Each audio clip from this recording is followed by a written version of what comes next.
Good morning, boys and girls. Today is Wednesday, April 15th. Thank you guys for being here. I'm glad you guys can join me. Let's go ahead and quickly get started by taking a look at our schedule. Here is our schedule for today, Wednesday, April 15th, 2020.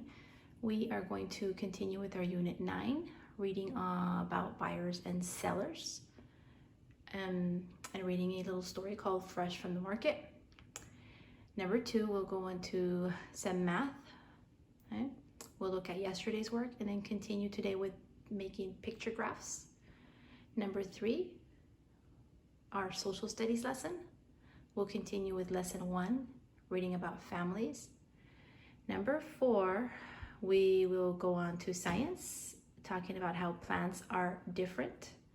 You're going to be doing a little outside activity for that.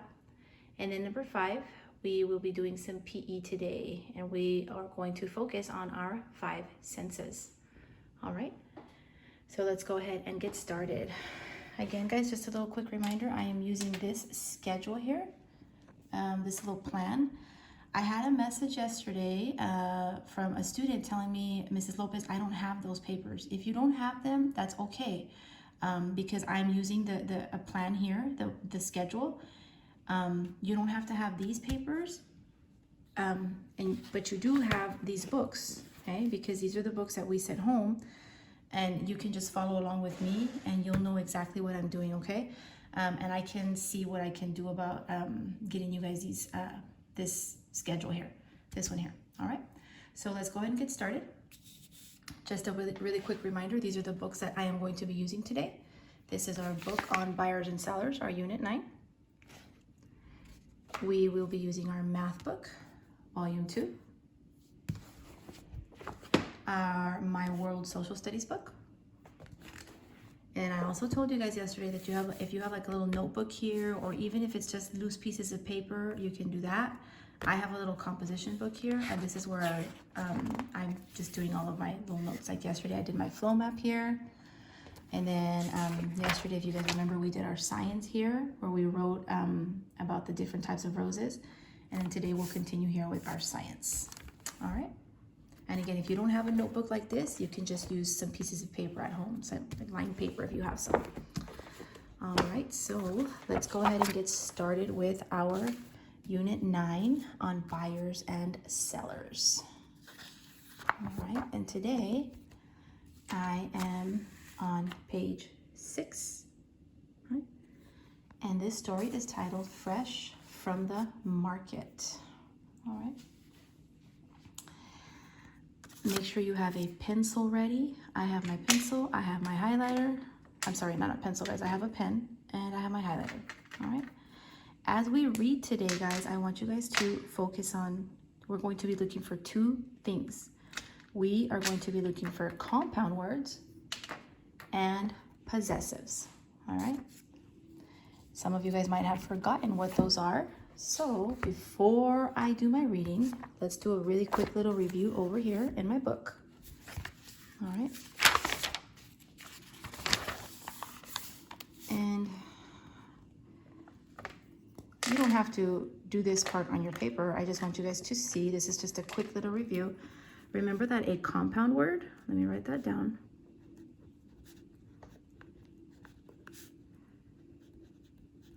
A compound word is when I take 2 words and I put them together to make one. All right? So a compound word is 2 words put together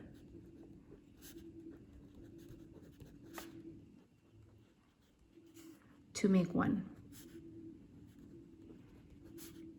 word. That's what a compound word is, and we're going to be looking for compound words while we do our reading today. So let's come up with some examples of some compound words. Some compound words that we hear all the time is one of my favorites. If I take the word cup and cake,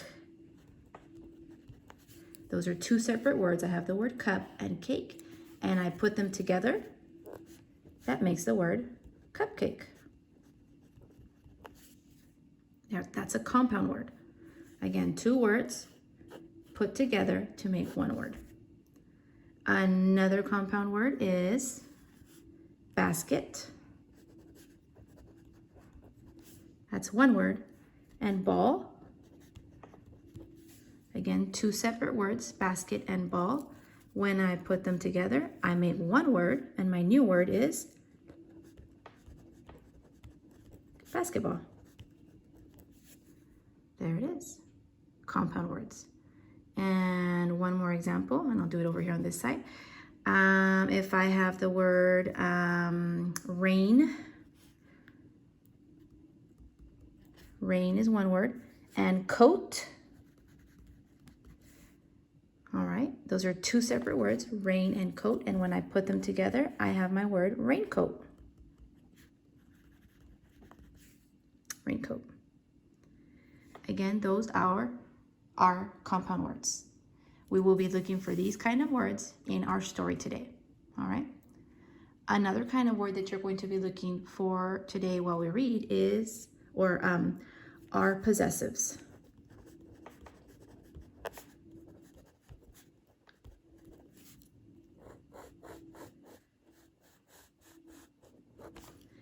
And possessives, boys and girls, remember, possessives are words that show ownership. They possess. Possess means that you own something. So if it's a possessive, that means that it's showing ownership. So words that are possessive, they show ownership. And what is ownership? That something belongs to something. Like if I say Juan's pencil. Juan's pencil. Look at it says Juan's pencil. What belongs to Juan here? The pencil belongs to Juan. So how do I show ownership? By putting an apostrophe S. Juan's pencil. Juan's pencil shows ownership, that Juan possesses a pencil. If I say Sam's pen, let me write it down. Sam's pen. Or we'll say not pen, we'll say shoes. Sam's shoes. What belongs to Sam?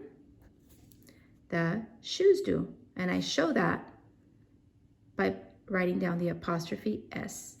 This right here, boys and girls, this apostrophe S shows that it's a possessive, ownership. All right? And then in the past, boys and girls, when we've talked about this, we've also talked about when if it's more than one, like the dog's bones are lost. The dog's bones. Right here, I'm talking about more than one dog. So remember, if I'm talking about more than one dog, where do I put the apostrophe? In front of the S or after the S? If my sentence says, the dog's bones are lost. Again, the dog's bones are lost. I'm talking about more than one dog, it's plural, so my apostrophe goes here, after the S. All right, so this right here shows possession, that the bones belong to who? They belong to all the dogs. And I put the apostrophe after the S because this shows that there's more than one dog. All right, so what we're going to be doing, boys and girls, is while we read our story, we are going to be looking for compound words and possessives, or we're going to be making possessives. All right? Have your highlighter ready or your pencil, because that's how you're going to be showing me where those things are at. All right? So let's get started. Date. All right? And I want you to follow along with me. I have my highlighter ready. It says, fresh from the market.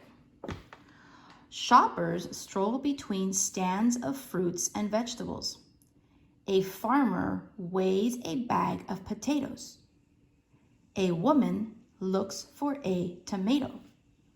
All right, I can stop right there, boys and girls, and I can make a possessive right here. A farmer weighs a bag of potatoes. So if a farmer weighs his bag of potatoes, who do the potatoes belong to? They belong to the farmer. So I can make a possessive from that, and I can say the farmer's potatoes, or the farmer's bag, because he's weighing the bag. So let's go ahead and make a possessive from that. Farmer and his bag. I'm going to go over here to my notes, and I'm going to write down farmer's bag.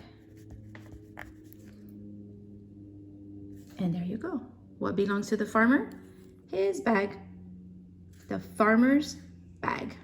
It's showing possession. Right here, apostrophe S. And then I can make another possessive over here where it says, a woman looks for a tomato. I have woman, and what belongs to her? The tomato. So how can I say that? I can say the woman's tomato. We just made another possessive. Let's write it down over here. Woman's, apostrophe S, tomato. So what belongs to the woman? The tomato. And I'm showing possession by writing apostrophe S. So we just found two possessives, boys and girls. Two possessives. Let's continue. All right. A man buys a box of fat red strawberries. These people are at a farmer's market. Here's another possessive. Farmer's market. The market belongs to who? Belongs to all the farmers. That's why the apostrophe goes after the S, because I'm talking about more than one farmer. The farmer's market. And boys and girls, you're going to see this one here all over the story. This possessive right here, the farmer's market. All right, let's continue. A farmer's market is a place where farmers sell the food they grow. Right here, there it is again, a possessive. Farmers, what belongs to them? The market.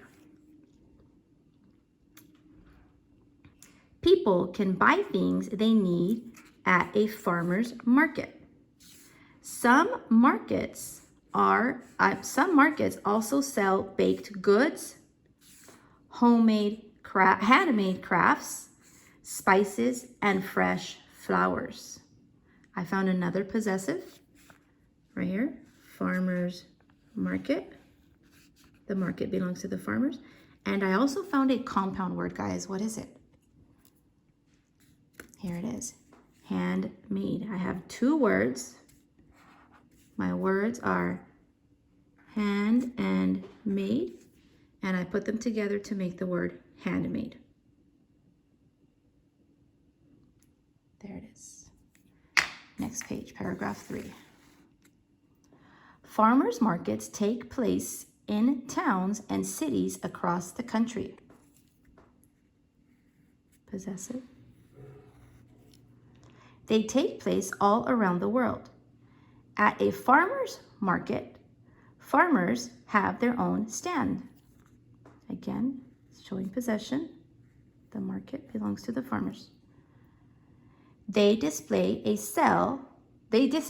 sell their goods at their stands. This is a new word, boys and girls, the word's display. I'm going to circle it. Again, it says they display and sell their goods at their stands. Display means that they show, to show. So I don't know if you guys have ever gone to a farmer's market. And it looks like that. It's like a huge outdoor market, and that's where farmers all around that area, they take their fruits and their vegetables, they put them on a table or on a stand. You can see the table here. And they display them, they show them to their customers, and people can go to their farmer's market and buy their fruits and vegetables. Here's another farmer's market. And you can see here they have all of their fruits and vegetables on stands, and they're laid out for people to go and to purchase their goods. Just right here it says they sell their goods. Their goods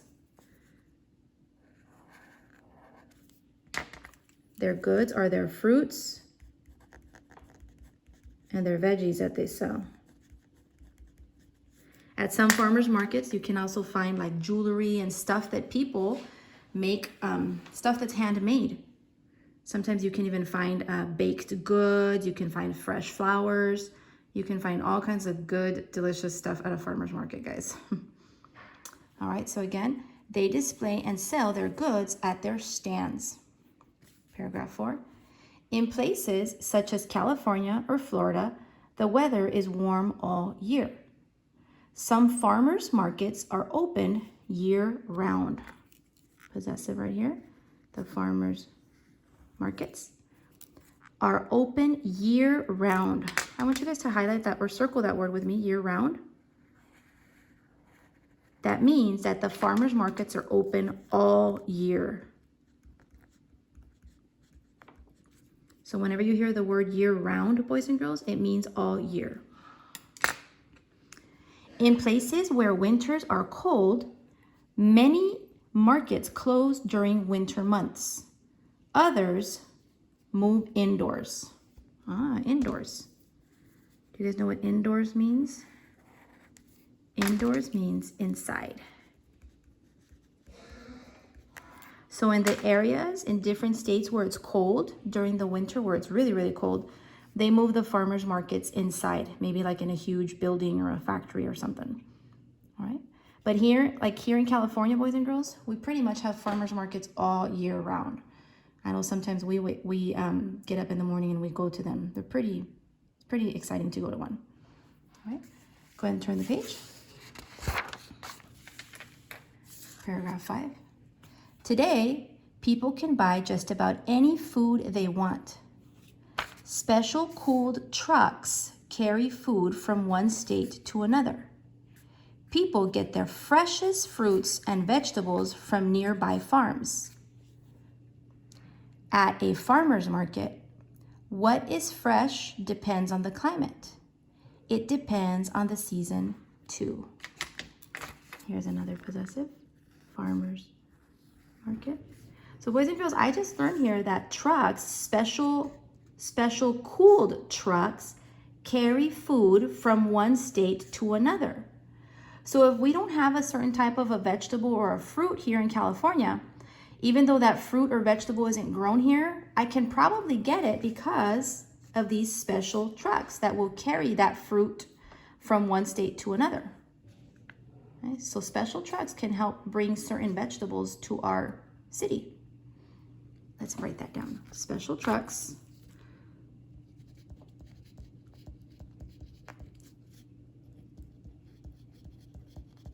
and it says a special cooled truck. So that means that those trucks, they have like some sort of a refrigerator inside of them to keep the vegetables and the fruits nice and fresh. Special trucks bring certain fruits and vegetables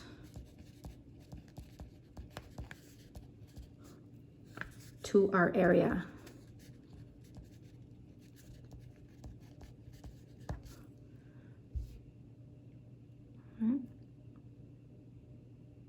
So an example of this, boys and girls, can be like here in California, especially here in Kern County, in Delano and in McFarland, and in Shafter.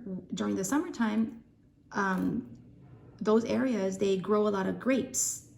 A lot of grapes. In fact, some of our parents probably even work in those fields. What they do is they'll take some of those grapes and they put them into some of these special trucks and they take them to other areas around the state where they don't grow grapes. So other areas around the state or even the United States can have some of our grapes that are grown here in California. And that's all possible because of these special cooled trucks. And here's a picture of one right here. I think that's pretty neat. Paragraph 6. Cherries grow best where winters aren't too cold and summers aren't too hot. They grow well in northern states like Washington and Oregon. People can buy fresh cherries in May through July at farmers markets there. People in many other states buy cherries that are brought in by trucks. And I did have another possessive here, right here, farmers markets. Again, the markets belong to the farmers. Paragraph 7. Some foods grow best in warm climates. The climate, boys and girls, are talking about the weather. So go ahead and circle that. So climate just means the weather.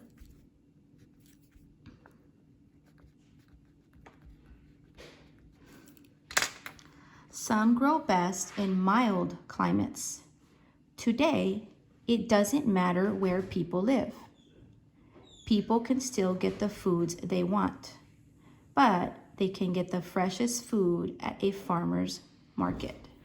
I'm going to underline that. Again, it says today, it doesn't matter where we live.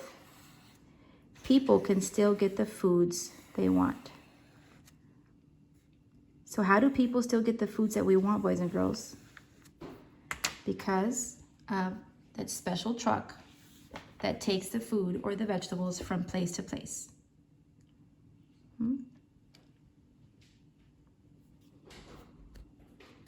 So let's write that down. A special truck.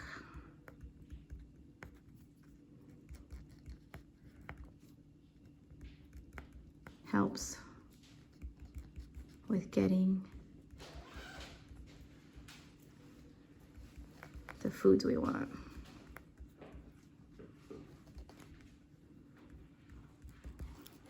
There it is. And up here, boys and girls, you can see many pictures of different farmers markets around the world. Check this one out over here. They're going in boats. And you can see here, this lady, she's got a variety of different fruits and vegetables. It looks like she's got some chilies here. I have no idea what the rest of them are, but she's shopping. She's got her bag there. So again, this is what we do at a farmer's market. And boys and girls, we found a lot of possessives in here.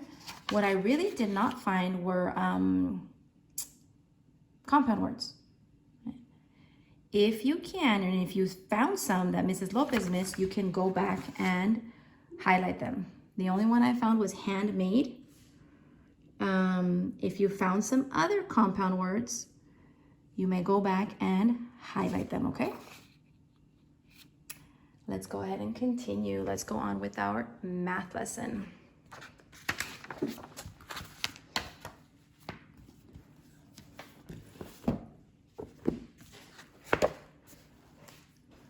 Before I get started with today's lesson, let's go over yesterday's part. And boys and girls, I don't remember yesterday if I even told you guys to do the homework. I apologize for that. If you did not do this homework page, that's okay. If you have some time throughout the day and you want to go back and do this homework page, you can, that's fine. Again, I don't remember if I had told you guys to do it yesterday. If you did, perfect. But if you didn't, you can always go back throughout your day because we know you have plenty of time and get your homework done, okay? But yesterday, this page you were supposed to do it on your own. And we did our little table here with our tally marks. We did number 3, 4, and 5 together. And you were supposed to do number 6 and 7 on your own. Number 6 said, what is the least favorite picnic food? They're asking me for the least favorite picnic food. So I'm going to select the one with the least amount of tally marks. So that one was chicken. And you should have written chicken down right there. Number 7, it says, how would the chart change if you added your favorite food? Right? So you were supposed to add your favorite food. All right. So hopefully you added your favorite picnic food right there. And then it would have one tally mark because that is your favorite picnic food.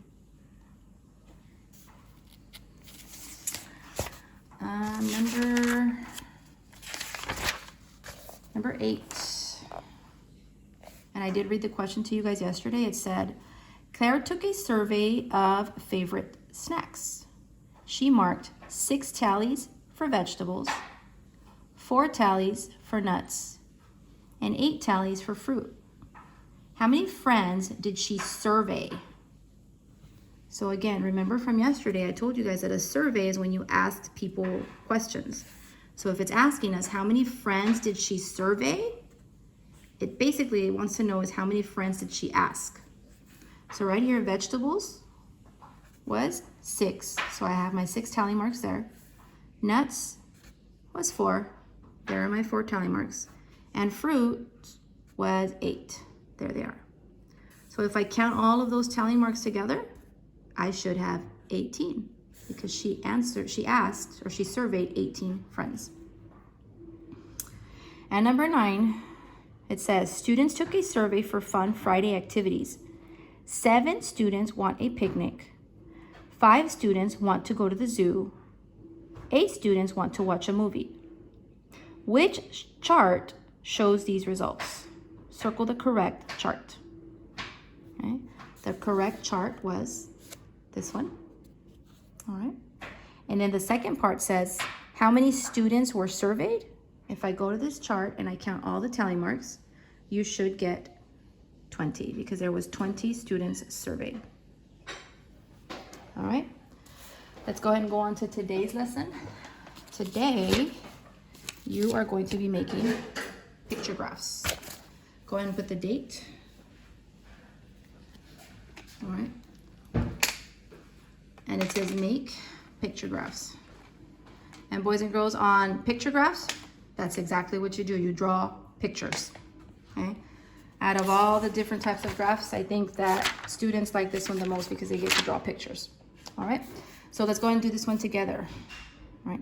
It says, ask 5 classmates to pick their favorite lunch food. We're not in a classroom, boys and girls, so we can't ask our classmates.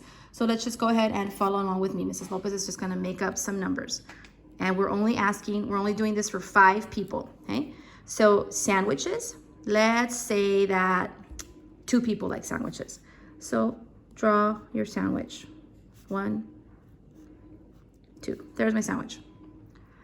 Pizza, let's say that 1, 2, 3, 4, 5 people like pizza. So let's draw your pizza slice. 1, 2, 3, 4, and 5. If you want to get a little creative at home and take out your markers and your crayons, and draw some pepperonis on the pizza, that's fine. And let's see. Oh, wait a second. It was only 5 classmates, guys. I already made a mistake. Okay. That's okay. We'll keep going. We'll do 10 because I made a mistake. So we have 5, 6, 7. Hot dogs. Let's say that 1 person liked hot dog. I'm going to do my best to draw the hot dog here. There's my hot dog. So let's count how many people we have. 1, 2, 3, 4, 5, 6, 7, 8. And then soup, we'll do 2 people like soup. I'm gonna draw a bowl of soup. There's my bowl. 1, 2, 3, 4, 5, 6, 7, 8, 9, and 10. So this, boys and girls, is a picture graph because we draw pictures in there. All right, turn the page. It says here, you show data with a picture graph. The pictures are a symbol for the data. Remember that yesterday? Data is information. And the pictures are a symbol for the data. So right here, it says your favorite marble color. You have two colors, blue and red. And they just made circles here. I can circle with blue. 1, 2, 3 students like blue. And I can circle with red. 1, 2, 3 students like red. That is a picture graph. The key tells how many each symbol stands for. So notice how this chart, boys and girls, it has a key. It says each marble equals 1 vote. So this marble stands for 1 student. This one stands for another student, and this one stands for another student. Each marble equals 1 vote. Take a look at this tally chart. This tally chart, yeah. And they used it to make a picture graph. So yesterday we did tally charts. We did these kind of charts. Watch what they're gonna do. It says favorite shoes. We have tennis shoes. They did 3 tally marks. So 3 students liked tennis shoes. Flip-flops, 5 tally marks. 5 students liked flip-flops. Boots, 1 tally mark. So 1 student liked boots. Let's take this tally chart and make a picture graph. Same thing, except now you're going to draw pictures using this information. So look, tennis shoes. How many students liked tennis shoes? 3. So how many tennis shoes do you think you're going to draw here? You're going to draw 3. Okay, so Mrs. Lopez has no idea how to draw tennis shoes. Try your best. There's 1 tenny. There's my laces. There's 2. And there's 3. 3 tennis shoes. And let's go on to flip-flops. How many students liked flip-flops? 5. So we will draw 5 flip-flops. I'm gonna go this way. 1, 2,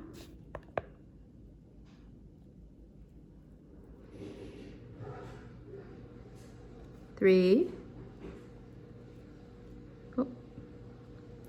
4, and 5. My 5 flip-flops. And then boots. How many students like boots? I'm going to go here. Boots. Up. 1 student. So I'm just going to draw 1 boot.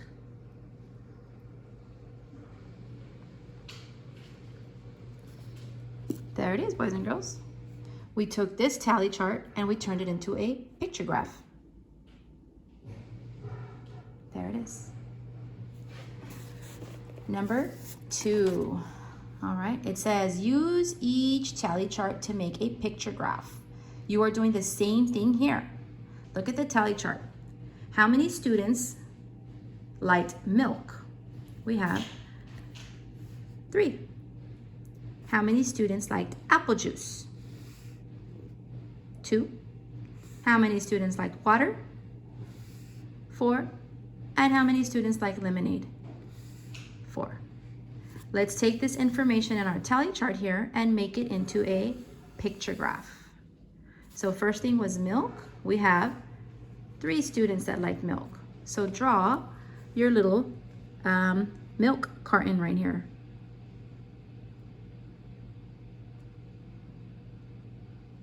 And I'm gonna put an M for milk.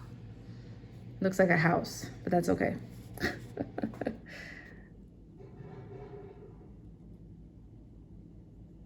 1, 2, and 3. I'm sure you guys can do better. That does not look like a milk carton.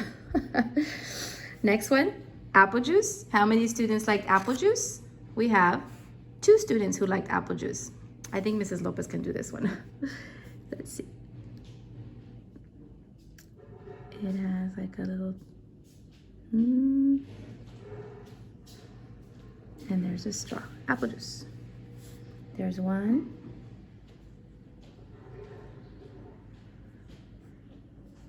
and 2. 2 apple juice boxes. Next one is water. How many students liked water? We have 4 students that liked water. For this one, boys and girls, I'm just gonna draw some water. 1, that's my water. 2, 3, and 4. If you wanna draw water bottles, that's fine. You can draw water bottles. And then lemonade. How many students like lemonade? 4. So I'm going to draw 4 lemonade cups here. 1, 2, 3, and 4. So there it is. We use the information in our tally chart to make our picture graph. And again, boys and girls, if you guys want to get creative and take out your crayons, that is fine. You can put the video on pause and then do that. I want you to do number 3 on your own. Here is the tally chart. And the tally chart is asking students for their favorite sport. We have baseball. 3 students like baseball. We have basketball. 4 students like basketball. We have soccer. 2 students like soccer. And football. 5 students like football. I want you to take the information here in your tally chart and record it here in your picture graph. Okay. And then on the next page, it says here, you're gonna do number 4 and 5 on your own. I will read them to you, all right? And then you can put the video on pause and work on these. If you have any questions, you can message me on Dojo and ask me and I will be glad to help you. Or you can even call me. Number 4, it says, Lillian asked 10 people their favorite flower. 1 said tulips. The same number of people said daisies and carnations. 5 said roses. Okay. This can be a little tricky, boys and girls, but I think you guys can work it out. It says that she asked 10 people.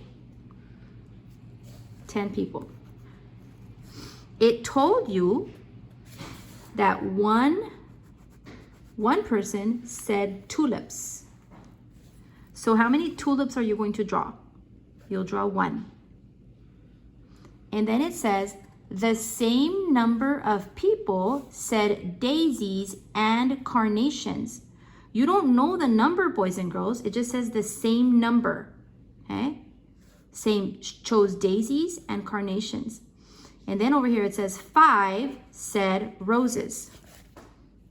5 said roses. So how many roses are you going to make? 5. 1, 2, 3, 4, 5. Now you have to think about this because it told you a number for the roses and the tulips. 5 roses and 1 tulip. And then it says the same number of people said daisies and carnations. You don't know how many people, but you do know that there's a total of 10. So how many will be in daisies and carnations? Okay. If you're having trouble, you may ask me on Dojo or you can call me. And then number 5, it says, a school asked 15 students their favorite subject. 3 students said science. So we have 3 students for science. 3 said reading. 1 less person said art than math. 1 less person said art than math. All right. I want you to do your best on these, boys and girls. And then your homework for tonight will be here. Go ahead and put the date. And then here is your homework. Okay. Number 1, you're turning this tally chart, or you are using the information in this tally chart to make your picture graph. And then you have some more picture graphs on the back. We will go ahead and go over these tomorrow. Again, if you need help with these, you may text me or you may ask me on Dojo. All right? let's go ahead and continue with our social studies lesson on families. Yesterday we started reading about families. Yesterday we learned about about what a community is and what they can do to help each other out. We also talked about what a family means to you. I said that my family just means love to me. Okay? And over here, we discussed how a community can care for each other. We can care about each other's safety, and we follow certain rules around our neighborhood. All right? Today, let's go ahead and read about why is learning about family important. Go ahead and put the date and follow along with me. It says, learning about families is important because families are important. Your family may be the most important group to which you belong. Oh, I like that. I'm going to underline that.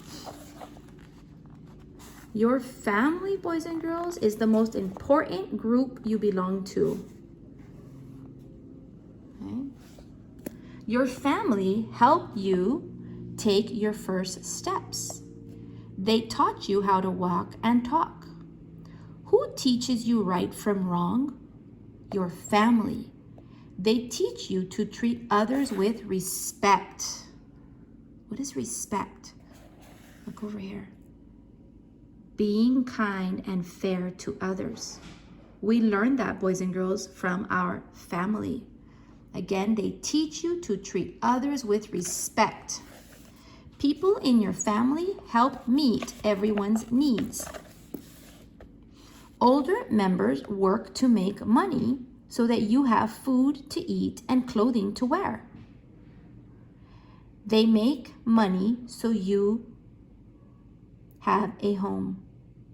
That's important. A lot of us need to understand that. Let me read that again. It says older members in your family, like maybe your mom, your dad, if you have an older brother, an older sister, they work to make money so that you have food to eat and clothing to wear. They make money so you have a home. Your family makes a difference in your life. Family members teach you to be responsible. Being responsible means that you take care of important things. Your family teaches you to take care for yourself and be independent. That's a new word, boys and girls. Highlight it or circle it. Independent. If you are independent, boys and girls, that means that you could basically be on your own. You could survive on your own. You could do anything on your own. You could make your own money. You could cook for yourself. You don't need an adult. Okay? I want you guys to think about something. Are you, right now, think of how old you are. Think of what grade you're in. Are you independent? What do you guys think? Can you be by yourself?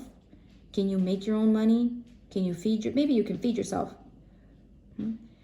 Independent means that you are alone or you can care for yourself.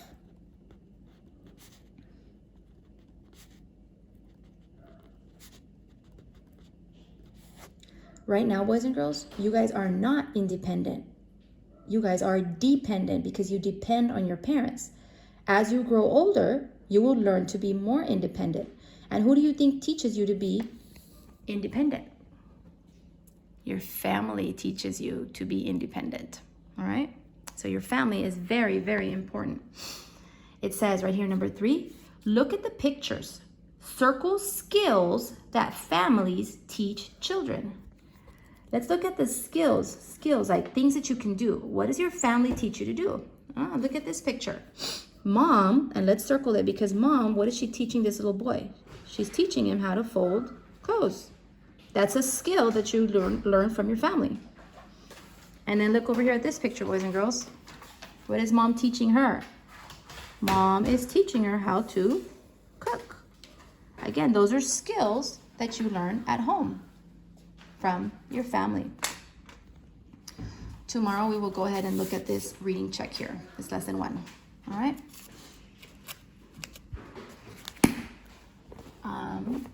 Next we have science. I want you guys to take out your paper or your little notebook where you did your science question yesterday. Okay. And here's yesterday's, boys and girls. Yesterday we talked about roses, and the question that I asked was this. It says, what are some ways roses can be different? And we went outside and I showed you guys some roses, and I told you guys to think of the size, the color, and the smell. And I wrote down a couple of things. I'm hoping you wrote down some things as well. I hope you wrote down some ways telling me that roses can be different. I said here, roses can be many different colors and sizes. Some roses smell more than others. You might have something different. Today, here's a date. All right. You don't have to write this question down, but I do want you to do this part with me. It says, describe some kinds of flowers you have seen. Tell about their colors and sizes and draw a pictures. What I want you guys to do today, boys and girls, for your science part, I want you to go outside. Take your book with you, and I want you to look at all the different kinds of flowers that you might see outside. Don't go wandering around your neighborhood. If your mom has some flowers maybe in her backyard, in a garden somewhere, take a look at the flowers, and I want you to look at all the different kinds of flowers that you can see outside. And then I want you to tell me about their colors, tell me about their sizes, and then I want to see a picture. Okay? When we do a Zoom meeting or our Zoom meeting tomorrow, I'm going to ask you for your pictures of all your different kinds of flowers. And then tell me about them. Smell them. Do they have thorns? Do they not? Do they have little bugs on them? Do they smell sweet? Some flowers don't smell too good. Tell me about how they smell. Tell me about how they look. And then draw me a picture. All right? And you can draw that, right? This was yesterday's lesson. You can draw it right here on the bottom. Okay? And this is only if you have space. If you don't have space, boys and girls, you can go ahead and grab another piece of paper. All right? So that is what I want you to do for some science today. Okay? And then lastly for today, we have PE. And it says mindful senses. Okay? Let me take out my PE schedule here so you guys can see. Here's a 15th. Mindful senses. What do you notice around you? Okay? The PE today, guys, is not anything really physical that you're doing. I just want you guys to pay attention to the 5 senses. I want you to think about what you see, everything inside your house, everything outside your house, everything in your room. Okay? And then you can even say it out loud. I see a dog, or I can see my mom, or I can see my bed. What are the things you can see? Okay? Think about the things you can feel with your hands. Think about the things you can hear. Right now, as Mrs. Lopez is sitting here, I can hear somebody mowing their yard outside. So I can hear the lawnmower. Those are things I can hear. You can hear your dog bark. You can hear your sisters talking. Think about the things you can smell. If your mom's making breakfast, you're probably smelling it. And then think about the things you can taste. If your mom made breakfast, you're definitely going to taste it. So think about your 5 senses. Okay? Think about what you can see, what you can smell, what you can hear, what you can taste, and what you can feel. Okay? I'll see you guys tomorrow.